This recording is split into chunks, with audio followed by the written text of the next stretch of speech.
So this is the Planning Your Research and Writing webinar from the Scribe Writing Center at Covenant Seminary.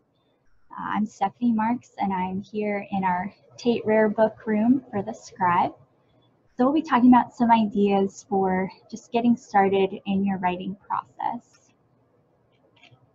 So just as an overview, we'll try to touch on some ideas for first understanding the assignment, second, choosing a topic, and third, organizing your points. So to do this, we'll take a look at a couple of what we might call typical seminary assignments. So the first one that we'll look at is an assigned topic. And so a typical example of that would be a book review. You may have run into that already. So here's an example of a book review prompt, and it asks you to write a 1,000-word book review on Paul Miller's A Praying Life.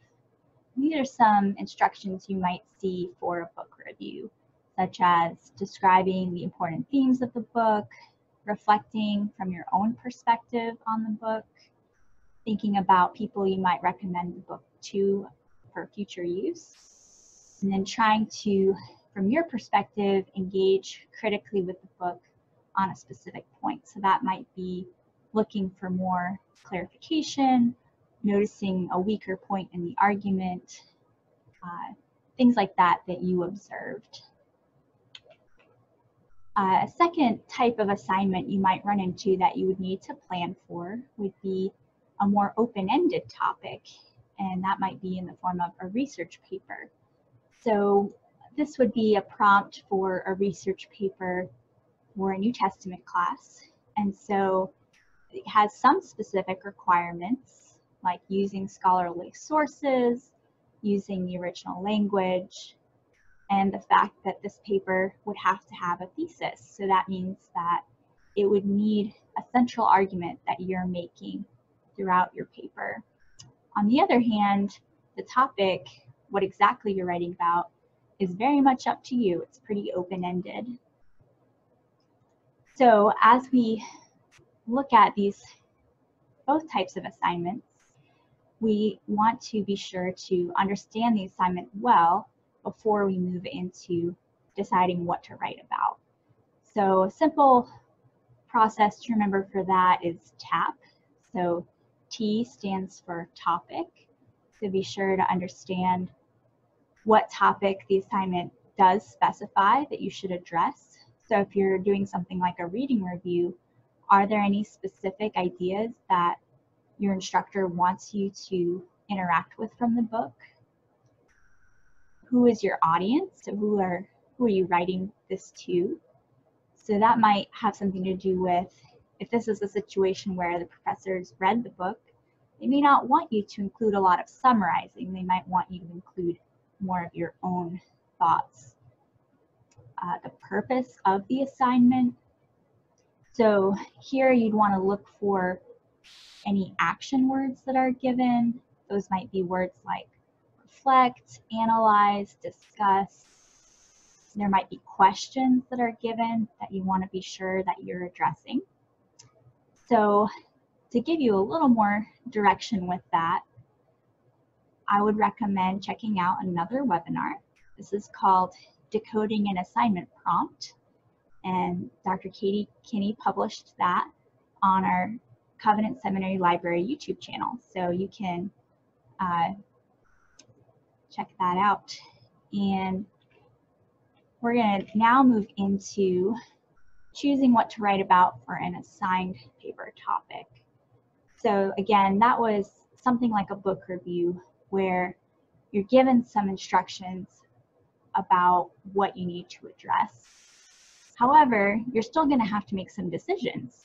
So, you're looking at this book and you're thinking, okay, I know I need to review this book, but what specifically should I talk about? So sometimes that's a place where we can get stuck in the writing process, and a place where we might need to do some exercises, take some time to try to get our thoughts moving. So we'll talk about one option for this, and you can modify it for yourself. You might try just freeing yourself up to really list out the topics that come to mind for you.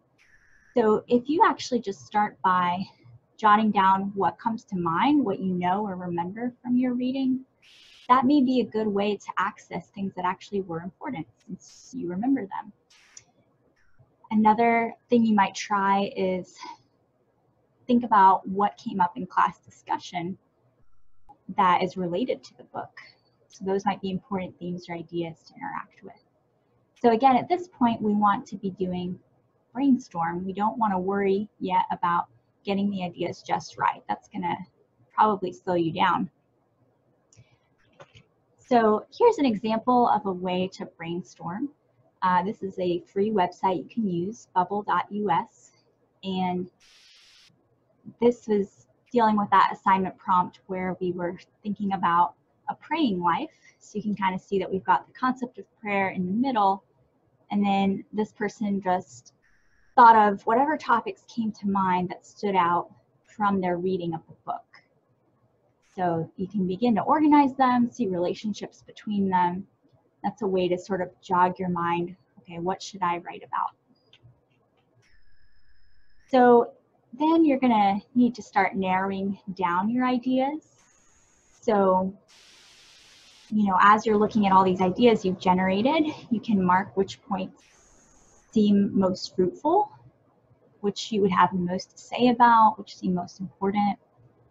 And then another important aspect of these book review type assignments is that you're also going to need to come up with your own reflections. Typically, you don't want to just summarize what's in the book. So at this point, once you've got some ideas from the book down, it would be great to begin brainstorming your own reflections. So once you've again listed out those, maybe alongside what you jotted down from the book, you can look for which sort of pairings of those topics along with your reflections would be strongest for you to write about. So one way you might begin to organize what you are thinking of from the book and what you are thinking of in your own reflection, your own point of view, would be using something like a double column note format. So on the left side, we've got themes and quotes that illustrate them from the book. And then on the right side, we have some of what we brainstormed for personal responses or analysis in relation to those things from the book. So it gets a little bit different when we need to choose what we're going to write about for a more open-ended topic. There's a lot more choice involved. So again, our example was something like a research paper on a biblical passage. So this is a place where we can again just start by freeing up our process by just listing out ideas. So what are possible topics of interest to address? Those you can try asking yourself some questions. So for example, what has fascinated or puzzled or frustrated you? These could be good ways to access things that would be worth researching. If you feel a bit stuck, I would really recommend try doing this with a friend. You can certainly also come to the Scribe office or meet with us over Zoom. We would love to talk to you and help get your ideas flowing. Again, just like we talked about for the book review brainstorming, you could try webbing to kind of give yourself a fun visual way to start gathering your ideas. An important aspect of figuring out what you're going to write about for a research paper is when you have to write a thesis, you're going to need to make sure that your paper makes a central claim. So the thesis is an argument that your whole paper is structured around. So for just a second here, I'm going to talk about the difference between a topic and a claim. So say you know that what you want to write about is the Blues Stanley Cup victory. So that's an event, that's the topic of my paper or my research. But I'm going to need to actually make an argument in order to have a thesis for my paper. So a claim that I could make about my topic would be, the Blues won the Stanley Cup because of high morale. The team had good chemistry, the fans were supportive, and Gloria was a memorable theme song. So I made a statement that I would have to argue for, that the Blues won because of high morale. And I also included within this thesis statement my basic reasons for my argument. So good chemistry, supportive fans, and the theme song. So one important aspect of planning your writing is figuring out how to move from your topic to a claim. So once you've identified a topic, you might try asking driving questions about the topic. And that just means questions that will sort of drive how you continue to research the topic, helps you get more specific about what you're researching, and they would also drive the structure of your paper. So everything in your paper is sort of geared toward answering that question. So these are sort of the journalist questions: what, how, why, maybe even when or where, depending on the subject matter. So as you develop an answer to these questions, let's say you find out a lot about how the Blues won the Stanley Cup, you might begin to gather that research and develop an answer to that question. That's kind of what we had here. How did the Blues win the Stanley Cup? How did the Blues win the Stanley Cup? Because of high morale. So if you have even just a rough thesis before you start writing, that will give you direction as you continue to research, as you organize your research, and then as you begin to structure your paper. So as you're gathering your evidence, you'd want to keep your thesis in mind. So we're going to talk just for a couple minutes about beginning to organize before you write. So that's part of planning. So back to more of our book review or assigned topic style, you will still want to think about, okay, I have some things to talk about from this book, I have my reflections, but I'm going to need to put these in some kind of logical order. So before you start writing, you want to consider the order of the topics that you're going to reflect on or analyze. So some ideas for that: you could actually just follow the order of the prompt. So if you remember from our prompt, the parts were describe, reflect, recommend, critique. So that could be a logical order. You might follow the order of the book. So I noticed some ideas from the book, I'm going to follow the order that they showed up in the book. Or another effective organization might be trying to order my ideas from least to greatest importance. And that would leave my reader with the impact of what was most important to me from the book.